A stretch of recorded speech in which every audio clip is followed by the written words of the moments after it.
Merci Seigneur pour ce moment. Bien-aimé, avant de prêcher, je sais que ma prédication d'aujourd'hui va dépendre de quelque chose. Ma prédication d'aujourd'hui va dépendre de l'événement d'aujourd'hui.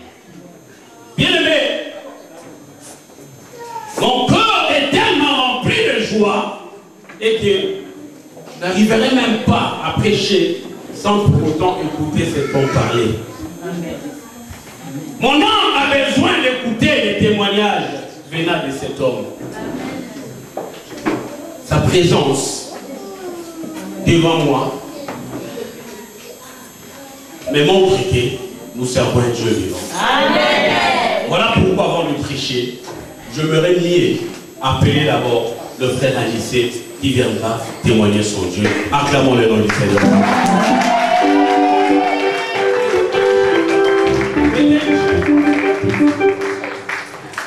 Est-ce qu'on peut acclamer encore plus fort?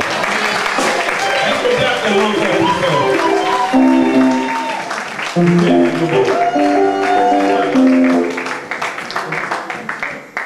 Amen, amen.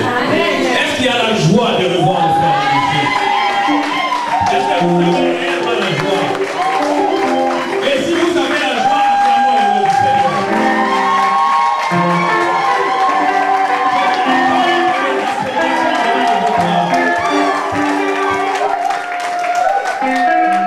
Amen, amen. Nous allons nous asseoir.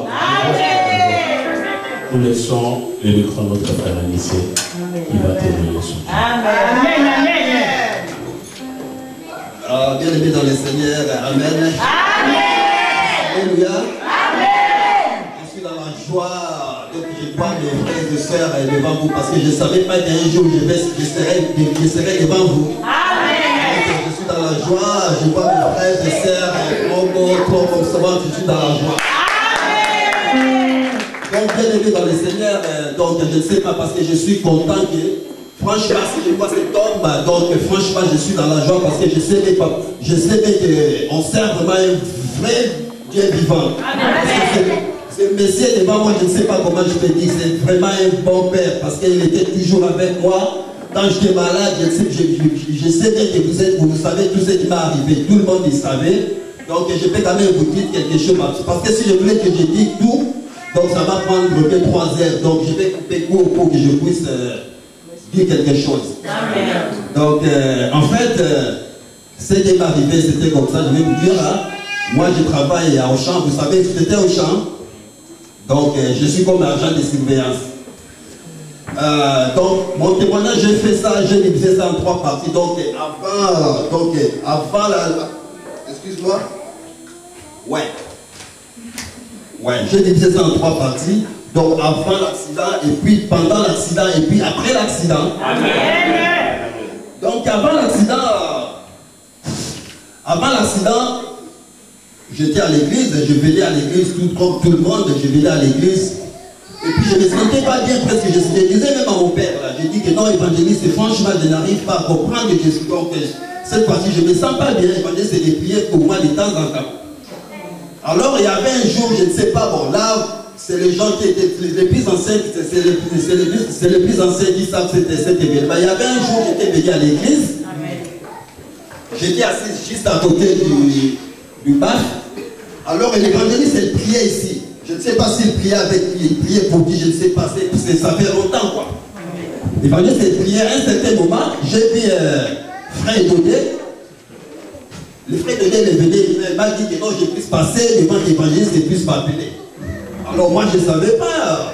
Comme d'habitude, moi, je savais que parfois, donc, je ne sais pas ce qui m'est arrivé. Du coup, automatiquement, je me suis quitté là où j'étais assise. Je me suis arrivé jusqu'à... Tandis que l'évangéliste, il ne m'a pas appelé. Alors, je me suis arrivé ici. Du coup, l'évangéliste, il commence à prier pour moi. Il commence à chasser l'esprit des morts. Il commence à chasser l'esprit des morts, il commence à chasser l'esprit des morts, il commence à chasser l'esprit des morts. Et puis le dimanche était écoulé, comme le guide, on est rentré à la maison.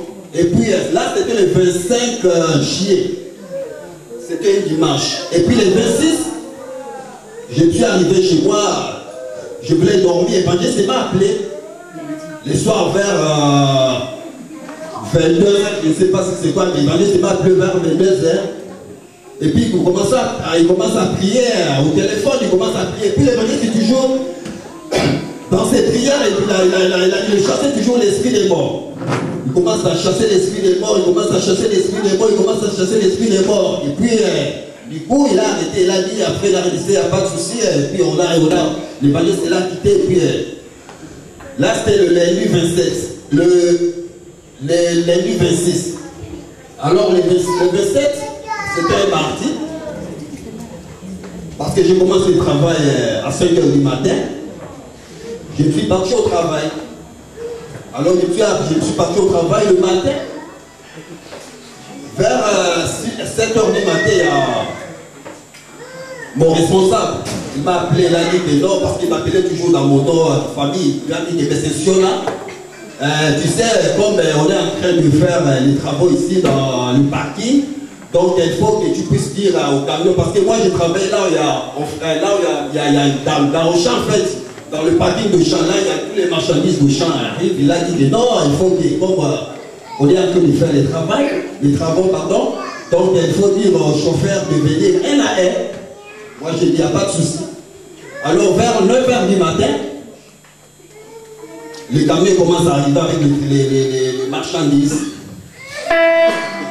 Alors, j'ai dit au chauffeur que non, il faut venir un à un, comme il n'y a pas de place pour venir. Les chauffeurs, ils ont dit, il n'y a pas de souci. Les chauffeurs, ils ont fait un fil indien pour venir un à un. Alors, moi j'ai dit à mon cariste, parce que mon cariste est là aussi, c'est lui qui conduit je pense que vous tous là, vous connaissez les fenouks là. Le Phoenix de machine là qui porte et qui transmet des palettes tout qu'on sort, les grands gens là. J'ai dit au conducteur des Phoenix, j'ai dit que non, il s'appelle comment, j'ai oublié le nom, Michel. J'ai dit Michel, bon, comme les camions ils ont fait les fils indien, il faut venir un à un. Il a dit qu'il n'y a pas de souci. Alors le conducteur des Phoenix, il était juste à côté là où il y avait les baffes. Alors moi j'ai parlé avec lui et puis maintenant j'ai donné les dos pour aller au bureau, pour aller prendre le papier, pour commencer à noter les marchandises qui entrent. Alors du coup, vers 9h30, 10h, je ne sais pas, parce que ça fait longtemps, j'ai donné les dos. Du coup, j'ai commencé à partir. J'ai fait un pas, deux pas. Du coup, j'ai vu un truc qui est venu comme un fusée. L'engin. Il est venu comme un fusée. Du coup, automatiquement, moi, je suis tombé comme ça. J'ai dit, Seigneur, je suis tombé. Et puis, au lieu que puisse tomber, il me laisse. Automatiquement, l'engin est venu. Il m'est coincé là. Je suis coincé sous l'engin pendant 45 minutes. Alors vous connaissez l'engin là, c'est pas facile, c'est dans les 7 ou 8 tonnes. Alors j'ai commencé à crier Seigneur. Franchement j'ai dit Seigneur. Tellement j'ai commencé à crier Seigneur, Seigneur. Il n'y avait personne qui peut me secouer. Il n'y avait personne là, je suis coincé là. Je me suis coincé, je commence à pleurer, j'ai dit Seigneur, qu'est-ce qui m'arrive? Je vois ça comme un songe, quoi. Je n'arrive pas à comprendre. Alors du coup, le directeur du magasin, tout comme ça, ils ont sorti, il y a des gens qui commençaient à pleurer, tout comme ça, les directeurs du magasin, ils ont appelé les pompiers.